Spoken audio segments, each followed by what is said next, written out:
안녕하세요. 오늘은 여러분이 보내주신 교육부 자료, 이걸 좀 자세히 보려고 하는데요. 학생들이 겪는 다양한 전환기 있잖아요. 그 어려움과 또 이를 돕기 위한 정책들을 한번 깊이 있게 살펴보겠습니다. 네, 뭐 학교급이 바뀔 때나 아니면 사회로 나갈 때 이런 중요한 순간들에 대한 지원책들이죠. 이 자료들을 보니까요. 각 상황별로 어떤 문제가 있고 뭐 원인은 뭐고 또 어떻게 개선할 건지 구체적인 방안까지 다 담겨 있더라고요. 저희 목표는 이 정책들이 뭘 하려는 건지 그 핵심을 좀 파악하고 또 실제로 어떤 도움을 주려는지 명확하게 이해하는 겁니다. 특히 교육 정책에 관심 있는 여러분께는 상당히 흥미로운 내용이 될 것 같아요.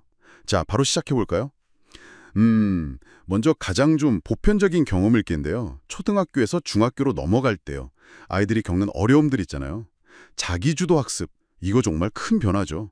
구체적으로 어떤 문제들이 좀 나타나고 정책은 여기에 어떻게 대응하고 있나요? 네, 말씀하신 대로 이 시기에는 학습 방식이 정말 급격하게 변하는 게 가장 큰 원인인 것 같아요. 아무래도 놀이나 활동 중심에서 갑자기 스스로 계획하고 공부해야 하니까요. 그래서 많은 학생들이 좀 학습 부진을 겪거나 아예 공부에 흥미를 잃거나 이런 현상들이 좀 나타나죠. 그래서 정책은 학습 역량 진단하고 상담 지원 강화 이쪽에 초점을 맞추고 있습니다. 아, 진단이랑 상담이요? 네. 단순히 지식을 막 전달한다기보다는 학생 개개인이 지금 뭐가 힘든지 이걸 먼저 파악하고 거기에 맞춰서 도움을 주겠다. 이런 의도라고 보시면 됩니다. 그래서 구체적으로는 초6에서 중1 학생들 대상으로 진단 프로그램을 먼저 시범 운영해 보고요. 또 관련된 지원 패키지도 제공하고 이런 방식입니다. 그렇군요. 자기 주도성이 중요해지는 또 다른 전환기, 바로 고등학교 진학이랑 고교 학점제 도입인데요. 여기서도 그 과목 선택이나 진로 설계에 대한 막막함, 이게 큰 문제로 지적되던데 오히려 선택지가 너무 많아진 게 부담이 되는 걸까요? 맞습니다. 뭐랄까, 선택의 폭은 넓어졌는데 정작 나한테 맞는 길이 뭔지 찾기 위한 정보나 경험은 좀 부족한 게 현실이죠. 네, 그래서 이제 진로 결정에 혼란을 겪거나 아니면 그냥 인기 많은 과목으로 막 쏠리거나 이런 현상이 생기기도 하고요. 그래서 개선 방향은 진로 설계 컨설팅을 제공하고 또 온라인 교과 안내 플랫폼 이걸 구축하는 데 맞춰져 있어요. 아, 온라인 플랫폼이요. 네, 정보 접근성을 높여서 학생들이 좀 실질적인 탐색을 할 수 있게 돕는 거죠. 세부적으로는 진로 탐색 캠프 같은 거 운영하고 과목 가이드북도 주고 관련 웹사이트도 운영하고 이런 것들이 추진됩니다. 고등학교 신입생들 학교 적응 문제도 중요하게 다뤄주고 있네요. 아까 중학교랑은 또 다른 문제일 텐데 수업 환경이나 평가 방식 변화 때문에 중도에 포기하는 비율이 높다. 이 점이 문제로 지적됐어요. 그렇죠. 고등학교는 또 다르니까요. 그래서 학습 코칭이랑 또래 상담제 운영을 통해서 학교 적응력을 좀 강화하는 방안을 제시하고 있습니다. 학습 코칭이랑 또래 상담이요? 네. 구체적으로는 고1 전담 상담교사를 배치하고 학기 초에 고등학교 입학 적응 프로그램을 좀 집중적으로 운영하는 걸 계획하고 있습니다. 그렇군요. 학업이나 진로 외에도 좀 특별한 어려움을 겪는 학생들을 위한 지원책도 중요해 보입니다. 예를 들어서 특수학교 졸업생들, 이 학생들이 사회로 나갈 때 진로나 취업 연계가 좀 미흡하다, 이런 문제가 있군요. 그렇습니다. 이 문제를 해결하기 위해서는 취업 지원을 연계해주는 기관을 늘리고요. 또 졸업생들을 대상으로 사회 적응 프로그램을 운영해서 자립 역량을 키우고자 하는 거죠. 고3 졸업생 대상으로 적응훈련 과정을 운영하고 또 복지, 교육, 고용 이 연계 체계를 구축하는 게 구체적인 방안입니다. 이번에는 중도 입국 학생들 경우를 좀 볼까요? 이 학생들은 학적 처리 문제부터 시작해서 언어, 문화 적응까지 어려움을 겪는다고 지적됐죠? 네, 맞아요. 중도 입국 학생들은 정말 낯선 환경이랑 시스템 속에서 정보가 너무 부족해서 초기 적응에 실패하는 경우가 많거든요.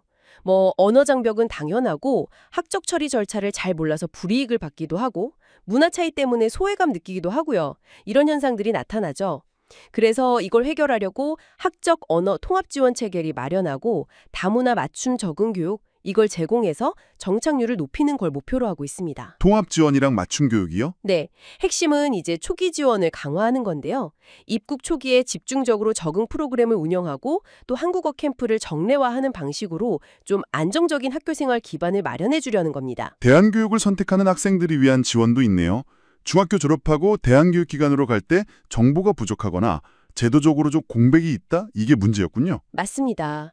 이 문제를 해결하기 위해서 대한교육 진학 안내 시스템을 구축하고 진로 연계 상담 체계를 마련해서 진학 연계를 좀 더 효율적으로 만들고자 합니다. 구체적으로는 대안기관 진학 경로를 담은 리플렛을 제공한다거나 진학 상담 교사를 매칭해주는 프로그램을 운영하는 거죠. 대학에 가지 않는 고졸 청소년들, 이 청소년들의 사회 진입 경로 부족 문제도 다뤄지고 있네요. 네, 이 학생들을 위해서는 진로 직업 매칭 플랫폼을 운영하고 지역사회 기반의 사회 참여 프로그램을 제공해서 사회로 나아가는 과정을 좀 촉진하는 것이 개선 방향입니다. 청년 직무체험 같은 걸 연계해주고 지역에 있는 청년 플랫폼하고 협업하는 것이 구체적인 추진 내용이고요.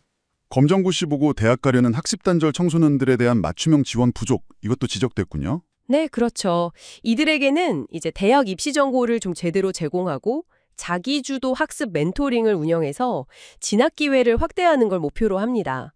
대입 설명회나 컨설팅을 제공하고 검정고시생들만을 위한 진로 자료를 따로 제작하는 등이 세부 계획입니다. 마지막으로 가장 어린 학생들의 전환기네요. 학교생활 초기 적응과 사회성 함양에 대한 정책들도 눈에 띄는데요.